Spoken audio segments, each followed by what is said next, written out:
Good non all of you. તો આપણે અગાઉ ઇનઓર્ગેનિકના લેક્ચરમાં વાત કરી હતી સિગ્વિક પોવેલનો પ્રથમ નિયમ. તો એમાં આપણે જોયું હતું, થોડુંક રિવિઝન કરી લઈએ પછી આગળનું સ્ટાર્ટ કરીએ. એમાં આપણે જોયું હતું નિયમ શું હતો સિગ્વિક એન્ડ પોવેલનો, તો કે જ્યારે અણુમાં રહેલા કેન્દ્રસ્થ પરમાણુના સંયોજકતા કોષમાં બંધકારક ઇલેક્ટ્રોન યુગ્મનું સ્થાન કોણ લે, તો કે લોન પેર અથવા તો એકાકી ઇલેક્ટ્રોન યુગ્મ લે. શું કીધું, તો કે જ્યારે અણુમાં રહેલા કેન્દ્રસ્થ પરમાણુ, કયો પરમાણુ, તો કે જે કેન્દ્રમાં રહેલો છે એ આજુબાજુના કોઈ પરમાણુનું જોવાનું નથી. કેન્દ્રસ્થ પરમાણુના સંયોજકતા કોષમાં બંધકારક ઇલેક્ટ્રોન યુગ્મનું સ્થાન લોન પેર અથવા તો એકાકી ઇલેક્ટ્રોન યુગ્મ લે છે ત્યારે નજીકના ઇલેક્ટ્રોન યુગ્મને બંધકારક ઇલેક્ટ્રોન યુગ્મ કરતાં વધારે અપાકર્ષે છે.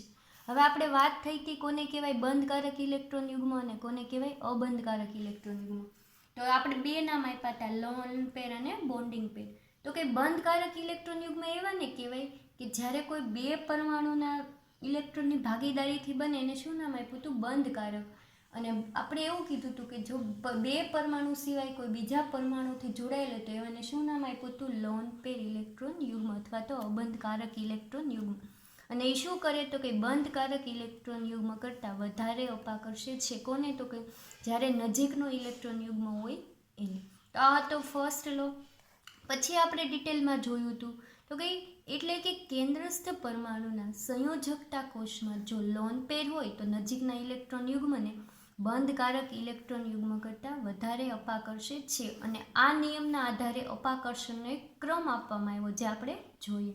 તો ક્રમ એ હતું કે પહેલોમાં હતું તો કે લોન પેર અને લોન પેર એટલે કે અબંધકારક અને અબંધકારક ઇલેક્ટ્રોન યુગ્મ.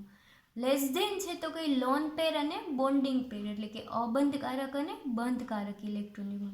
લેસ ધેન બોન્ડિંગ પેર અને બોન્ડિંગ પેર એટલે કે બંધકારક અને બંધકારક ઇલેક્ટ્રોન યુગ્મ. તો સૌથી વધારે અપાકર્ષણ કોનામાં જોવા મળે, લોન પેર અને લોન પેર વચ્ચે. એનાથી ઓછું શેમાં જોવા મળે, તો કે લોન પેર અને બોન્ડિંગ પેર. અને સૌથી ઓછું શેમાં જોવા મળે અપાકર્ષણ, તો કે બોન્ડિંગ પેર અને બોન્ડિંગ પેર એટલે કે બંધકારક અને બંધકારક ઇલેક્ટ્રોન યુગ્મ વચ્ચે છે એ અપાકર્ષણ સૌથી ઓછું જોવા મળે. તો આ એક આખો ક્રમ આપવામાં આવ્યો, તમને એક્ઝામમાં પણ શોર્ટ ક્વેશ્ચન રૂપે પૂછાઈ શકે. પછીનું આપણે જોયું કે જો અણુમાં બે પરમાણુ વચ્ચેનો બંધ ઇલેક્ટ્રોનની ભાગીદારીથી બનતો હોય ત્યારે આપણે શું કીધું હતું કે બનતા ઇલેક્ટ્રોન યુગ્મને બંધકારક ઇલેક્ટ્રોન યુગ્મ કહેવામાં આવે છે. અને બંધકારક ઇલેક્ટ્રોન યુગ્મની ઘનતા અથવા તો એનું વાદળ બંને પરમાણુના કેન્દ્રની વચ્ચે રહે છે. તેથી અબંધકારક ઇલેક્ટ્રોન યુગ્મને શું કીધું હતું, સ્થાનીકૃત એટલે કે લોકેલાઇઝ્ડ ઇલેક્ટ્રોન યુગ્મ. આપણે જોયું હતું કે કોઈ બે પરમાણુ લ્યો તો એમાં બે પરમાણુ વચ્ચે છે એ ક્યાં રહેવું જોઈએ, કેન્દ્ર મિડલમાં રહેવું જોઈએ. અહીંયા કેમ છે તો કે લોન પેર અને લોન પેર, તો આ લાઇન છે મિડલમાં છે તો આ બંને વચ્ચે થઈને લાઇન એટલે એને શું કીધું તો કે સ્થાનીકૃત. અને જો તેમના ઇલેક્ટ્રોન વાદળ અવકાશમાં વધારે ફેલાતા હોતા નથી. ક્યારે કે જ્યારે ઇલેક્ટ્રોન સ્થાનીકૃત એટલે કે લોકેલાઇઝ્ડ હોય ત્યારે. અને જો અણુમાં કેન્દ્રસ્થ પરમાણુની સંયોજકતા કોષમાં લોન પેર અથવા તો એકાકી ઇલેક્ટ્રોન યુગ્મ આવેલું હોય ત્યારે લોન પેરને આપણે શું નામ આપ્યું કે અબંધકારક. અબંધકારક એટલે શું, તો કે જ્યારે કોઈ બે પરમાણુ સિવાયના કોઈ ત્રીજા પરમાણુની ભાગીદારીથી બંધ બન્યું ઇલેક્ટ્રોન યુગ્મ બન્યું હોય તો એવાને શું કીધું, લોન પેર અથવા અબંધકારક અથવા તો એકાકી ઇલેક્ટ્રોન યુગ્મ આવેલું હોય ત્યારે ઇલેક્ટ્રોન યુગ્મ કેન્દ્રસ્થ પરમાણુની સાથે જ સંકળાયેલા હોવાથી તે અવકાશમાં વધારે ફેલાયેલા હોય છે. અને એને શું કીધું, તેથી અસ્થાનીકૃત એટલે કે ડીલોકેલાઇઝ્ડ હોય છે. અને તેના કારણે બંધકારક ઇલેક્ટ્રોન યુગ્મને શું થાય તો કે વધારે આપાકર્ષે છે. હવે ડીલોકેલાઇઝ્ડમાં શું હોય, અસ્થાનિક ઇલેક્ટ્રોનમાં, તો કે બંને પરમાણુઓ વચ્ચે છે એનું અવકાશ જે એની ઘનતા છે એ ન હોય. એક પરમાણુ તરફ વધારે હોય તો એક પરમાણુ તરફ ઓછી આવેલી હોય એટલે એને શું કીધું કે ડીલોકેલાઇઝ્ડ કહેવામાં આવ્યું. પછી આપણે જોયું હતું કે માનો કે આ છે એ એકલ અથવા તો અબંધકારક ઇલેક્ટ્રોન યુગ્મની કક્ષક અને આ છે એ બંધીય ઇલેક્ટ્રોન યુગ્મની કક્ષક. તો શું કરે છે કે એકબીજાને અપાકર્ષે છે. નેક્સ્ટ આપણે જોઈએ તો કે હવે આપણે એક એવા ઉદાહરણની ચર્ચા કરીશું કે જેમાં લોન પેર હોય જ નહીં, માત્ર કેવા હોય, બંધીય ઇલેક્ટ્રોન યુગ્મ અથવા તો બંધકારક ઇલેક્ટ્રોન યુગ્મ આવેલા હોય. આપણે જોઈ લીધું કે બંધકારક કોને કહેવાય અને અબંધકારક કોને કહેવાય. તો હવે જે આપણે ઉદાહરણ લઈશું એમાં ઓનલી શું લેવાનું છે તો કે લોન પેર જોવા મળે જ નહીં. ઓનલી શું જોવા મળે? બોન્ડિંગ પેર એટલે કે બંધકારક ઇલેક્ટ્રોન યુગ્મ જોવા મળે એવા આપણે એવા જે કોઈ સંયોજન છે એનું ઉદાહરણ લેશું. જોઈએ તો નેક્સ્ટ તો કે અણુ ભૂમિતિ સંકરણના આધારે જાણી શકાય છે કે સંકૃત અણુમાં બંધકારક ઇલેક્ટ્રોન યુગ્મ હોય છે. તમને શોર્ટ ક્વેશ્ચનમાં પૂછાય કે અણુ ભૂમિતિ સંકરણના આધારે જાણી શકાય કે ખાલી જગ્યા અણુમાં બંધકારક ઇલેક્ટ્રોન યુગ્મ હોય તો શું આવે? તો કે સંકૃત અણુમાં બંધકારક ઇલેક્ટ્રોન યુગ્મ હોય છે. શું આન્સર આવશે? સંકૃત આન્સર આવશે. જે કેવા હોય? સ્થાનીકૃત હોય છે એટલે કે લોકેલાઇઝ્ડ હોય છે. આવા અણુમાં કેન્દ્રસ્થ પરમાણુની આસપાસ બંધકારક ઇલેક્ટ્રોન યુગ્મ તેમની વચ્ચે ઓછામાં ઓછો અપાકર્ષણ થાય એ રીતે ગોઠવાય છે. હવે જ્યારે કેન્દ્રસ્થ પરમાણુ છે એની આજુબાજુ બીજા બધા પરમાણુના ઇલેક્ટ્રોન એવી રીતના ગોઠવાશે કે બંને ત્યાં સુધી અપાકર્ષણ કેવું જોવા મળે? ઓછામાં ઓછું જોવા મળે. એવી રીતના પોતાની અવકાશમાં ગોઠવણી ધરાવે છે. જોઈએ નેક્સ્ટ પોઈન્ટ તો કે બંધીય ઇલેક્ટ્રોન યુગ્મની સંખ્યા પર અણુની ભૂમિતિ આધાર રાખે છે. એમાં કેટલા પ્રકારના બંધીય ઇલેક્ટ્રોન આવ્યા છે એની ભૂમિતિ એટલે કે એની રચના, એનો શેપ કેવો જોવા મળે એ આધાર રાખે છે. આ પણ શોર્ટ ક્વેશ્ચનમાં પૂછાય કે ખાલી જગ્યા ઇલેક્ટ્રોન યુગ્મની સંખ્યા પર અણુ ભૂમિતિ આધાર રાખે છે.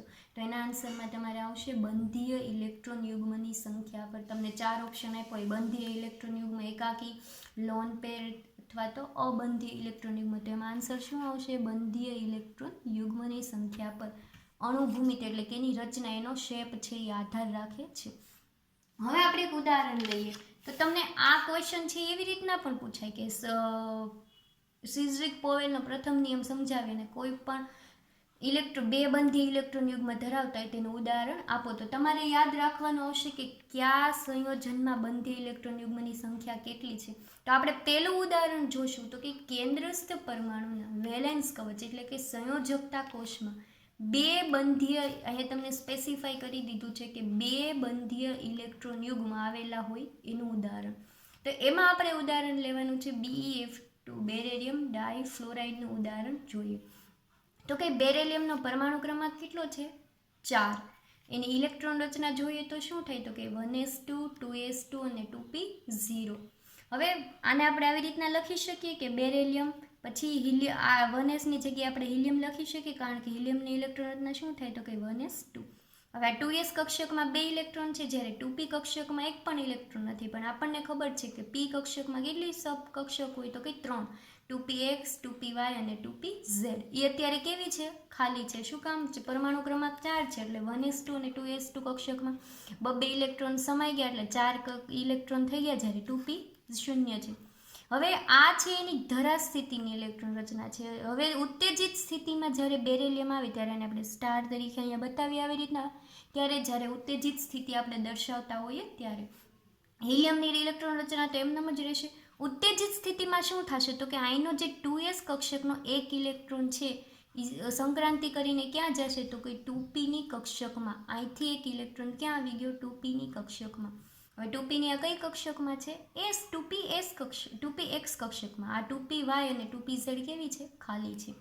હવે જ્યારે બેરિલિયમના પરમાણુ સાથે ફ્લોરિનનો પરમાણુ જોડાય એટલે અહીંયા કેટલી અયુગ્મિત ઇલેક્ટ્રોન છે?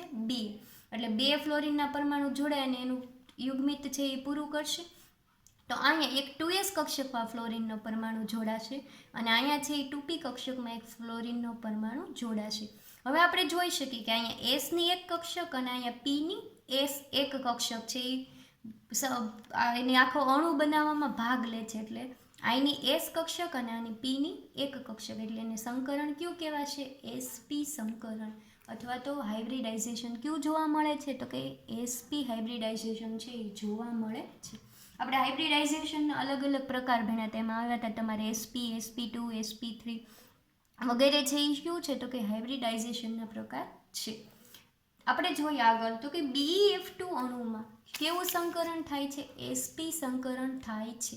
બેરેલિયમના વેલેન્સ કવચમાં બે કક્ષકો 2s એટલે બે કક્ષકો એમાં એટલે કે 2s ની એક અને 2p ની ઇલેક્ટ્રોન વડે ભરેલો હોવાથી સિગ્વિક પોવેલના નિયમ પ્રમાણે બંને સંકૃત કક્ષકો વચ્ચે ઓછામાં ઓછું અપાકર્ષણ થાય તે રીતે કેટલાના ખૂણે ગોઠવાશે? તો કે 180ના ખૂણે જ્યારે ગોઠવાશે ત્યારે બંને વચ્ચે અપાકર્ષણ કેવું જોવા મળશે?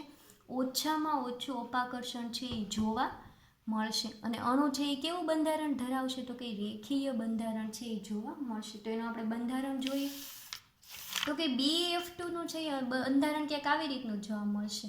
અહીંયા મિડલમાં છે એ બેરેલિયમનો પરમાણુ અને આજુબાજુ છે એ ક્યાં ફ્લોરિનના પરમાણુ.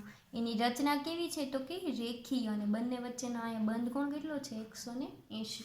આ જ્યારે 180ના અંતરે ગોઠવાય ત્યારે બંનેની વચ્ચે અપાકર્ષણ કેવું રહે? ઓછામાં ઓછું જોવા મળે. તો આપણે આ જોયું હતું. આઈ હોપ કે તમને આ બધું છે એ ડિટેલમાં સમજાઈ ગયું હોય અને માઇન્ડમાં એક એક્ઝેક્ટ ક્લિયર ટોપિક થઈ ગયો હોય. હવે આપણે નેક્સ્ટ ટોપિક જોવાનો છે. એમાં જોશું તો કે જ્યારે નેક્સ્ટ નવો ટોપિક સ્ટાર્ટ કરીએ તો કે આજનો હવે નવો ક્વેશ્ચન છે, તમને પૂછાય કે જ્યારે કેન્દ્રસ્થ પરમાણુના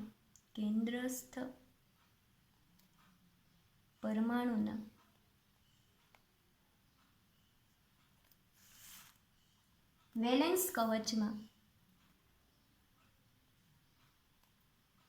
આપણે અગાઉ જોયું તો એમાં કેટલા હતા? વેલેન્સ કવચમાં 2 હતા બંધીય ઇલેક્ટ્રોન યુગ્મ. અને અત્યારે જોવાનું છે એમાં કેટલા આવશે? તો કે 3 બંધીય ઇલેક્ટ્રોન યુગ્મ, 3 બંધીય ઇલેક્ટ્રોન યુગ્મ આવેલા હોય એવું. આ બધા છે એક્ઝામ્પલ કોના છે? સિગ્વિક પોવેલના ફર્સ્ટ લોના જ છે. કે પહેલું આપણે જોયું હતું કે એમાં 2 બંધીય ઇલેક્ટ્રોન યુગ્મ આવેલા છે. આ જોશું એમાં કેટલા છે? તો કે 3 બંધીય ઇલેક્ટ્રોન યુગ્મ આવેલા હોય એવા. એના ઉદાહરણમાં આપણે જોવાનું છે BCl3. એનું ઉદાહરણ છે એ આપણે સમજાવો. એવું તમને પૂછાય કે BCl3નું બંધારણ સમજાવો. અથવા તો એવું પણ પૂછાય કે કેન્દ્રસ્થ પરમાણુના વેલેન્સ કવચમાં 3 બંધીય ઇલેક્ટ્રોન યુગ્મ હોય એનું ઉદાહરણ સમજાવો. તો એમાં આપણે સ્પેસિફાઈ કેવું કરશું? BCl3. બીમાં અહીંયા હવે જોઈએ તો કે અહીંયા એક છે એ શું છે? બોરોન પરમાણુ. અને બાકીના 3 પરમાણુ શેના છે? ક્લોરિનના. અને ટોટલ 4 પરમાણુઓ જોડાઈને શેની રચના કરે છે? BCl3, boron ટ્રાઇક્લોરાઇડ. હવે આપણે બોરોનની ઇલેક્ટ્રોન રચના જોઈએ તો એનો પરમાણુ ક્રમાંક કેટલો થાય? 5. બરાબર. હવે આપણે જોઈએ તો એની ઇલેક્ટ્રોન રચનામાં શું થશે? 1s2, 1s2, 2s2. કેટલા થયા? 2 ને 2 4. અને 2pમાં કેટલા ઇલેક્ટ્રોન આવશે? 1. થઈ ગયા 5 એના ઇલેક્ટ્રોન. બોરોનની ઇલેક્ટ્રોન રચના પરમાણુ ક્રમાંક 5 એટલે 1s2, 2s2 અને 2p કક્ષકમાં 1 ઇલેક્ટ્રોન જે ક્યાં ગોઠવાશે? 2px કક્ષકમાં. હવે આપણે એની ઇલેક્ટ્રોન રચના આવી રીતના બતાવી શકીએ કે 1s કક્ષકમાં કેટલા ઇલેક્ટ્રોન છે? 2. 2s કક્ષકમાં કેટલા ઇલેક્ટ્રોન છે? 2. અને p કક્ષકમાં કેટલી સબ કક્ષક આવશે? 3 ટોટલ. 2px, 2py અને 2pz. આ 2px, આ છે એ 2py અને આ છે એ 2pz કક્ષક. અહીંયા s કક્ષકમાં 1 ઇલેક્ટ્રોન છે. થઈ ગયા 5 ઇલેક્ટ્રોન. 2 ને 2 4 ને 5 ઇલેક્ટ્રોન. હવે આપણે આ છે એ બોરોન કેવો છે? તો કે ધરા સ્થિતિમાં છે.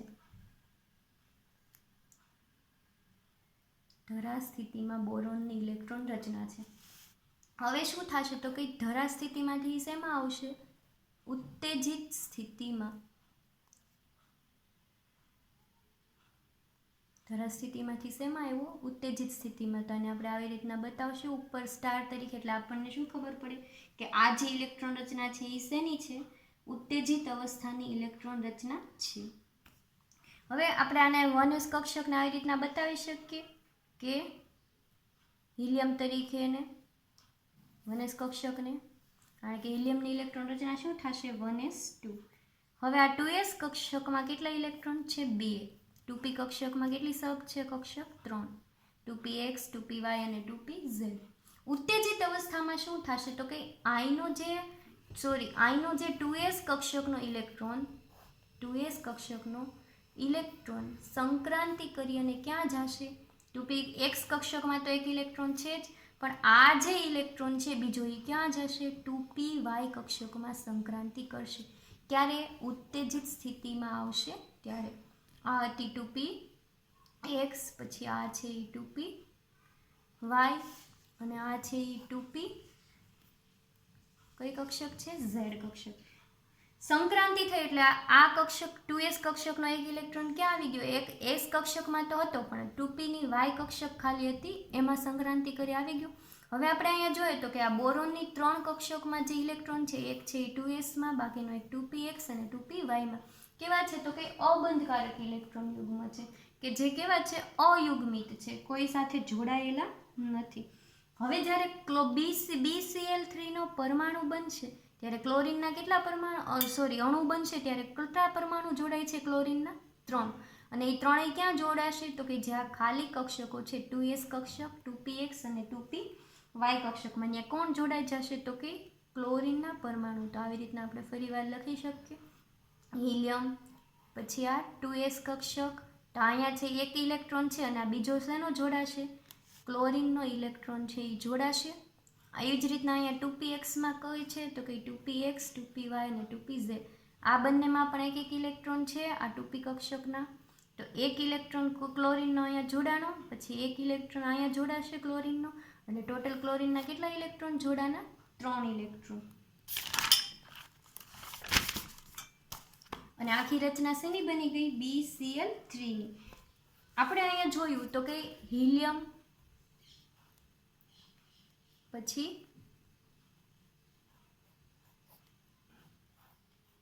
આ 2s કક્ષક અને આ 2p કક્ષક, એમાં આવી રીતના ક્લોરીનના પરમાણુ જોડાઈ ગયા હતા 3.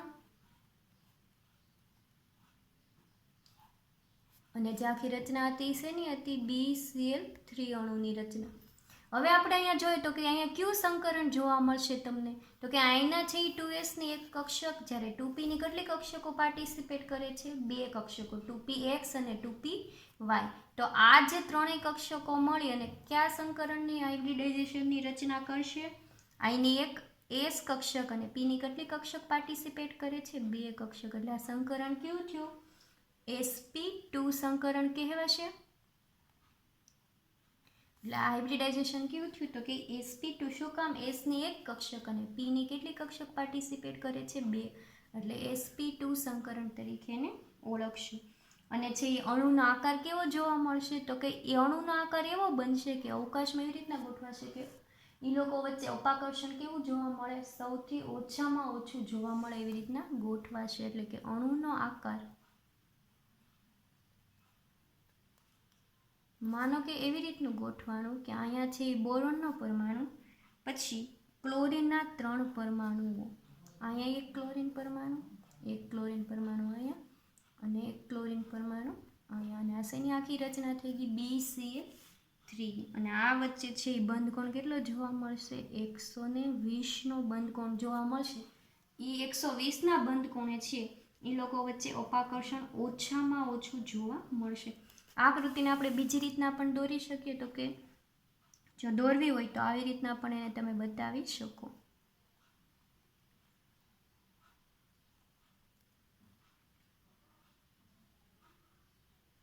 અહીંયા આ છે એ કોણ છે તો કે બોરોનનો પરમાણુ. હવે આજુબાજુ કયા પરમાણુઓ જોડાય છે?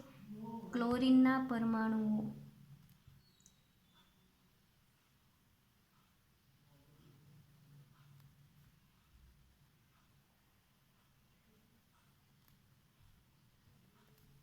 આવી રીતના પણ રચના એને બતાવી શકીએ. અને આમાં કોર્નર કેટલો હશે? 120 ડિગ્રીનો જોવા મળશે. આપણે કહી શકીએ તો કે પછી આપણે એનું ડિસ્ક્રિપ્શન કરી શકીએ તો કે BCl3 માં કયું સંકરણ જોવા મળે છે? sp2 સંકરણ જોવા મળે છે. નેક્સ્ટ પોઈન્ટ જોઈએ તો કે બોરોનના વેલેન્સ કવચમાં, બોરોનના વેલેન્સ કવચમાં કેટલા બંધીય ઇલેક્ટ્રોન યુગ્મ આવેલા છે? તો કે 3 બંધીય ઇલેક્ટ્રોન યુગ્મો આવેલા છે.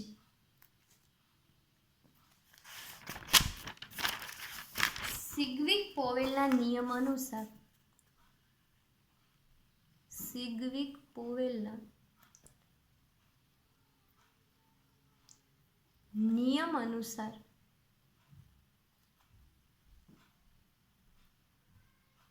કક્ષકો કેવી રીતના ગોઠવાશે કે એકબીજા વચ્ચે અપાકર્ષણ ઓછામાં ઓછું જોવા મળે અનુસાર ત્રણ સંકૃત કક્ષકો એવી રીતે ગોઠવાશે કે જેથી તેમની વચ્ચે અપાકર્ષણ ઓછામાં ઓછું જોવા મળે. એટલે એનો બંધ કોણ કેટલો થયો તો કે 120 નો, તેથી તે 120 ડિગ્રીના ખૂણે ગોઠવાશે અને અણુનો આકાર છે એ કેવો બનશે? સમતલીય ત્રિકોણ ભૂમિતિ. અને અણુનો આકાર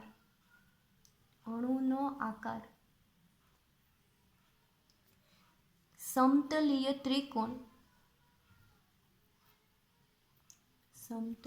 ત્રિકોણ ભૂમિતિ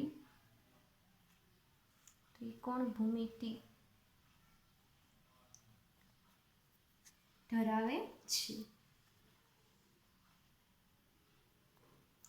તો આ હતી BCl3 ની રચના કે જેના વેલેન્સ કવચમાં કેટલા બંધીય ઇલેક્ટ્રોન યુગ્મ આવેલા હતા? 3 બંધીય ઇલેક્ટ્રોન યુગ્મો આવેલા હતા. હવે આપણે નેક્સ્ટ જોઈએ તો કે એવા ઇલેક્ટ્રોનનું જોવાનું છે. ફર્સ્ટ આપણે જોયું હતું તો કે BeF2, નેક્સ્ટ જોયું આપણે BCl3 અને આમાં કેટલા બંધીય ઇલેક્ટ્રોન યુગ્મ હતા? 2. આના જે છે એ કેટલા હતા? 3. હવે નેક્સ્ટ ક્વેશ્ચનમાં આપણે એવું ઉદાહરણ જોવાનું છે કે જેના વેલેન્સ કવચમાં કેટલા બંધીય ઇલેક્ટ્રોન યુગ્મ આવેલા હોય તો કે 4 બંધીય ઇલેક્ટ્રોન યુગ્મ આવેલા હોય. તો એ નવું જોઈએ તો કે કેન્દ્રસ્થ પરમાણુના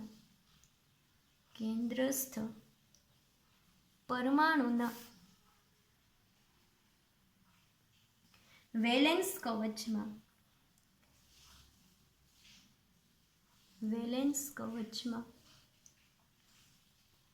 4 બંધીય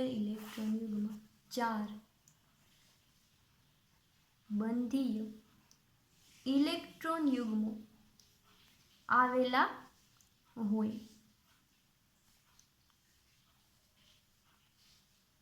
આ બે જોઈએ એમાં કેટલું હતું તો કે પહેલામાં 2, બીજામાં જોયું 3. હવે આપણે કેટલાનું જોવાનું છે તો કે 4 બંધીય ઇલેક્ટ્રોન યુગ્મ આવેલા હોય એનું ઉદાહરણ. તો એમાં આપણે અણુનું ઉદાહરણ લઈશું CH4. એની અણુ ભૂમિતિ છે એ તમારે સમજાવવાની છે. તો એમાં જોઈએ તો કે કાર્બનનો 1 પરમાણુ, જ્યારે હાઇડ્રોજનના કેટલા પરમાણુ છે? 4. અને ટોટલ 5 પરમાણુઓ જોડાઈને શેની રચના કરે છે? CH4 અણુની છે એ રચના કરે છે. એમાં આપણે જોઈએ તો હવે ઇલેક્ટ્રોન રચના જોશું તો એમાં મધ્યસ્થ પરમાણુ કોણ થશે તો કે કાર્બન પરમાણુ. તો કાર્બનની ઇલેક્ટ્રોન રચના જોઈએ. કાર્બનનો પરમાણુ ક્રમાંક 6. ઇલેક્ટ્રોન રચના જોશું શું થશે તો કે 1s2, 2s2 અને 2p2 થશે. એટલે બધી કક્ષકોમાં કેટલા? 2, 4 અને 6 ઇલેક્ટ્રોન થઈ ગયા. 1s2, 2s2 અને 2p2. આ ઇલેક્ટ્રોન રચનાને આપણે આવી રીતના પણ બતાવી શકીએ તો કે 1sની જગ્યાએ આપણે શું લઈ લઈશું? હિલિયમ. પછી આ 2s કક્ષકમાં કેટલા ઇલેક્ટ્રોન છે? 2 ઇલેક્ટ્રોન. 2p કક્ષકમાં કેટલી સબકક્ષક આવશે? 3. 2px, 2py અને 2pz કક્ષક. 2pમાં કેટલા ઇલેક્ટ્રોન છે? 2 કક્ષકમાં 1 1. આ કઈ છે? 2px. આ છે એ 2py અને આ છે એ 2pz. કક્ષકમાં એક પણ ઇલેક્ટ્રોન જોવા મળતો નથી. ઓનલી ક્યાં છે અત્યારે? 2s કક્ષકમાં 2pxમાં એક ઇલેક્ટ્રોન અને 2pyમાં છે એ એક ઇલેક્ટ્રોન છે એ જોવા મળશે. આ છે એ કઈ ઇલેક્ટ્રોન રચના છે તો કઈ ધરા સ્થિતિની. ધરા સ્થિતિમાં ઇલેક્ટ્રોન રચના છે આ ટાઈપની આપણને જોવા મળે. હવે આપણે જોઈશું કે એની ઉત્તેજિત અવસ્થાની ઇલેક્ટ્રોન રચના. ઉત્તેજિત અવસ્થાની ઇલેક્ટ્રોન રચના જોઈએ તો એમાં આપણે કાર્બનને સ્ટાર તરીકે બતાવશું. ઉત્તેજિત અવસ્થામાં કઈ છે તો કે ઉત્તેજિત અવસ્થા. ઉત્તેજિત અવસ્થામાં હિલિયમ એઝ ઇટ ઇઝ. હવે શું થશે તો કે આ 2s કક્ષકમાં કેટલા ઇલેક્ટ્રોન હતા? 2 ઇલેક્ટ્રોન. એમાંથી એક ઇલેક્ટ્રોન સંક્રાંતિ કરીને ક્યાં જશે? p કક્ષકમાં. p કક્ષકમાં કેટલા હતા? એક ઇલેક્ટ્રોન હતા. હવે આઈનો જે એક ઇલેક્ટ્રોન હતો એ સંક્રાંતિ કરીને ક્યાં ગયો? 2p ની z કક્ષકમાં. આ કઈ હતી તો કે 2px 2py અને આ હતી 2p z કક્ષકમાં. આ જે ઇલેક્ટ્રોન આવ્યો એ સંક્રાંતિ કરીને આવ્યો ક્યાંથી તો કે આ 2s કક્ષકનો એક ઇલેક્ટ્રોન સંક્રાંતિ કરી અને ક્યાં આવ્યો? 2pz કક્ષકમાં. એટલે p ની 3 કક્ષકમાં એક અયુગ્મિત ઇલેક્ટ્રોન અને s ની એક કક્ષકમાં એક અયુગ્મિત ઇલેક્ટ્રોન. હવે આપણે અણુ કયો બને છે તો કે CH4 અણુ બને છે. હવે આપણે અહીંયા જોઈ શકીએ કે અહીંયા એક અયુગ્મિત ઇલેક્ટ્રોન, અહીંયા એક અને અહીંયા એક. ટોટલ કેટલા અયુગ્મિત ઇલેક્ટ્રોન છે? 4. તો 4 અયુગ્મિત ઇલેક્ટ્રોનની જગ્યાએ શું જોડાઈ જશે? એની સાથે હાઇડ્રોજન છે એ બોન્ડ બનાવશે એટલે ઇલેક્ટ્રોન કેવા થઈ જશે? યુગ્મિત. તો આપણે એની રચના જોઈએ કે જ્યારે CH4 અણુ બને છે ત્યારે કેવી રચના જોવા મળે તો કે હિલિયમ છે એઝ ઇટ ઇઝ રહેશે. પછી શું થશે તો કે અહીંયા 2s કક્ષકમાં એક ઇલેક્ટ્રોન છે 2px 2py અને 2pz. હવે અહીંયા જે એક ઇલેક્ટ્રોન ખાલી છે ત્યાં કોણ જોડાય છે? હાઇડ્રોજનનો જે આ ઇલેક્ટ્રોન છે હાઇડ્રોજનનો છે. પછી અહીંયા એક કક્ષકમાં અયુગ્મિત ઇલેક્ટ્રોન હતા તો અહીંયા જે જોડાશે એ કયો છે? હાઇડ્રોજન એક જોડાશે. અહીંયા પણ એક હાઇડ્રોજન જોડાશે અને અહીંયા પણ એક છે એ હાઇડ્રોજન જોડાશે અને આ કયો અણુ બની ગયો તો કે CH4 અણુ છે એ બની ગયો. હવે તમે જોઈ શકો કે આ ચારેય કક્ષકો છે એ બંધારણ બનાવવામાં પાર્ટિસિપેટ કર્યું.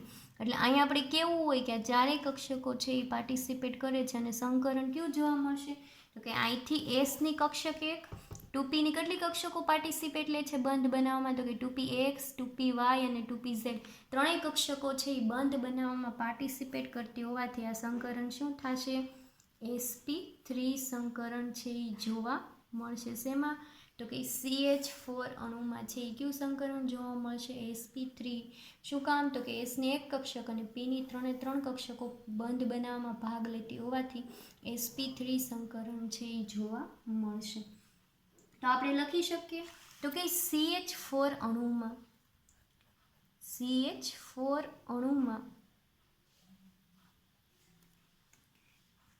કાર્બન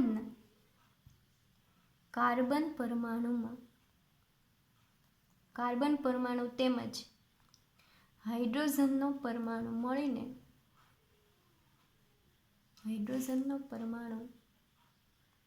મળીને કયું સંકરણ ધરાવે છે?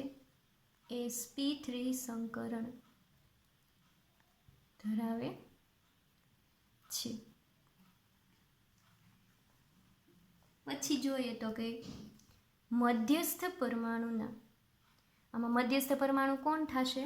કાર્બન. મધ્યસ્થ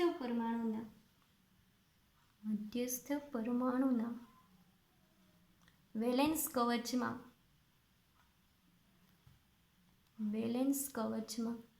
કેટલા બંધીય ઇલેક્ટ્રોન યુગ્મ આપણે અગાઉ વાત કરી હતી તો કે 4 બંધીય ઇલેક્ટ્રોન યુગ્મ. વેલેન્સ કવચમાં 4 બંધીય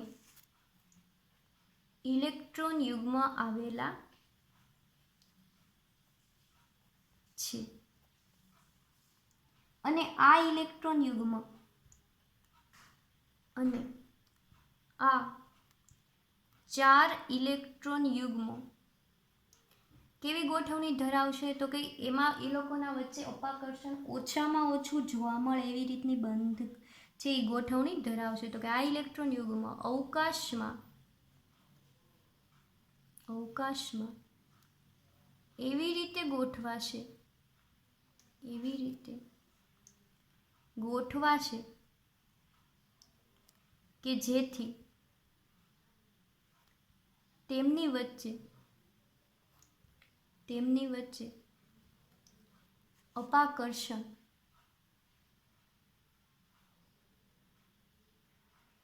ઓછામાં ઓછું જોવા મળે. તો એનો આપણે અણુભૂમિતિ આકાર જોઈએ લઈએ કે કઈ રીતના એ ગોઠવાય છે.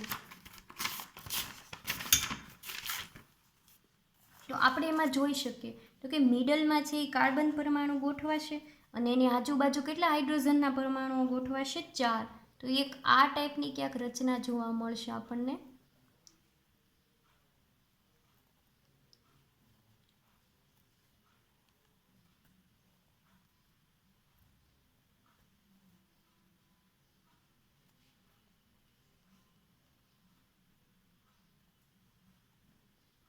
અને આ વચ્ચે છે એ બંધ કોણ કેવો જોવા મળશે?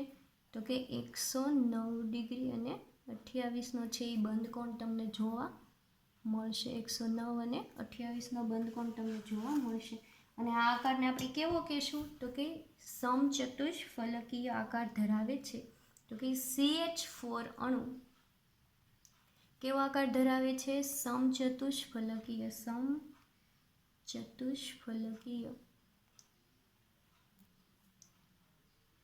આકાર ધરાવે છે. આ જે આકાર છે એને કેવું કહેવાય છે? સમચતુષ્ફલકીય. અને ઓલું જે અગાઉ જોયું BCl3માં એ કેવું હતું? સમતલીય ત્રિકોણ ભૂમિતિ જોવા મળી હતી. અને તમે આવી રીતના પણ બતાવી શકો કે આ મિડલમાં એક કાર્બન પરમાણુ, અહીંયા છે એક હાઇડ્રોજન પરમાણુ, પછી એક હાઇડ્રોજન પરમાણુ અહીંયા જોડાયેલો હોય છે, એક હાઇડ્રોજન પરમાણુ અહીંયા જોડાયેલો હોય છે અને એક હાઇડ્રોજન પરમાણુ અહીંયા જોડાયેલો જોવા મળે છે. આવી રીતના પણ તમે એને બતાવી અને બંધ કોણ કેટલો આપણે કીધો?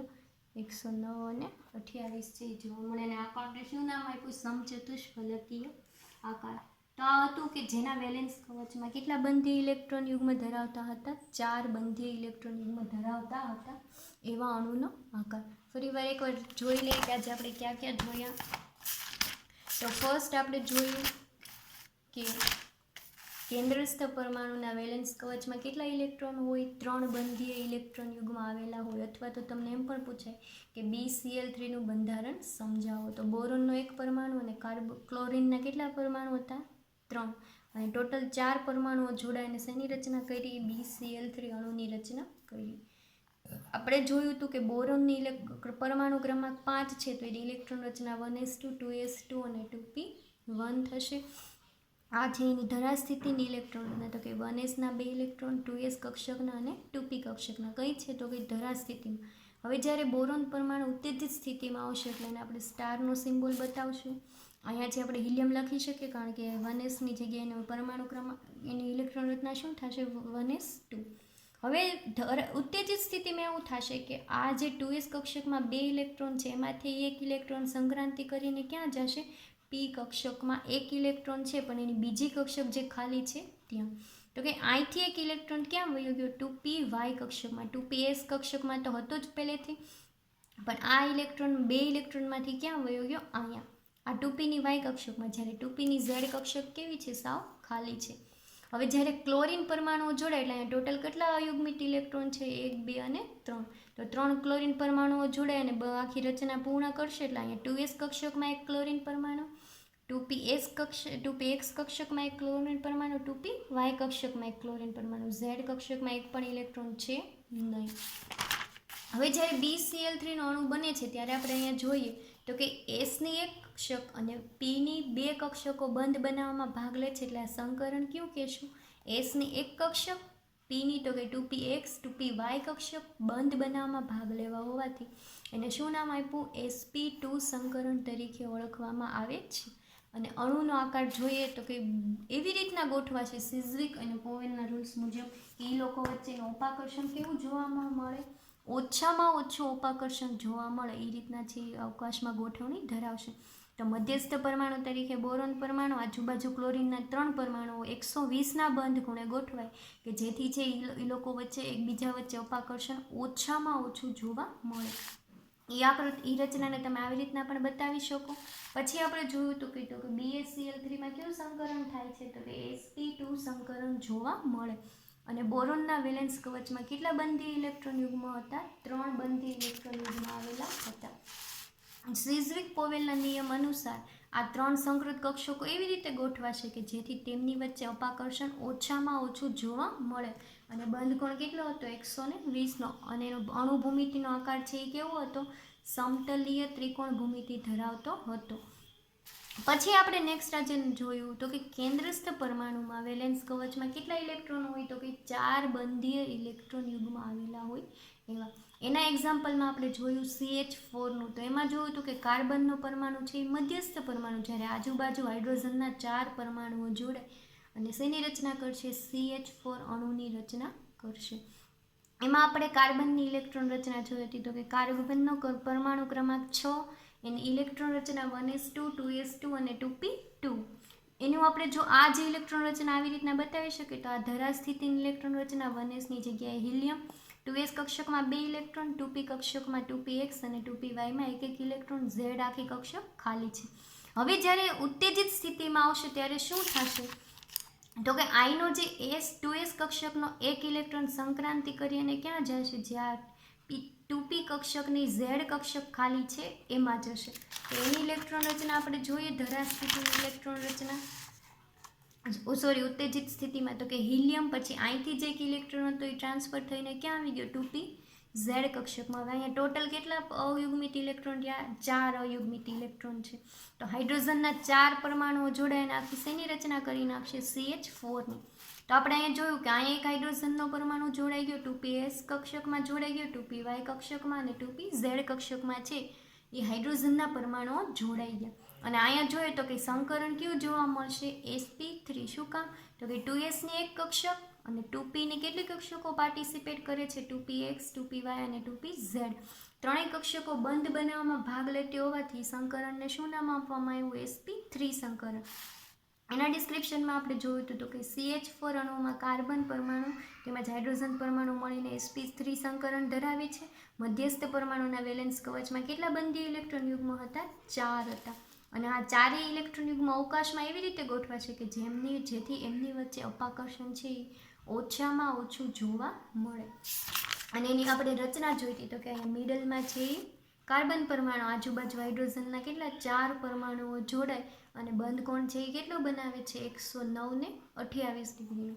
અને એ જે આનો આકાર છે એ કેવો છે? તો કે CH4 અણુ કેવો આકાર ધરાવે છે? સમચતુષ્ફલકીય આકાર ધરાવે છે. અને આપણે આ રચનાને આવી રીતના પણ બતાવી શકીએ તો કે મિડલમાં કાર્બન પરમાણુ, આજુબાજુમાં છે હાઇડ્રોજનના 4 પરમાણુઓ જોડાય અને બંધ કોણ કેટલો છે? 109 ને 28નો. તો આ હતું આપણે જોયા કે આજે જેના વેલેન્સ કવચમાં 3 અને 4 બંધીય ઇલેક્ટ્રોન યુગ્મ આવેલા હોય એવા. અને જે આ બધા એક્ઝામ્પલ છે એ શેના છે? સિગ્વિક પોવેલના ફર્સ્ટ નિયમના જ છે. Thank you all of you.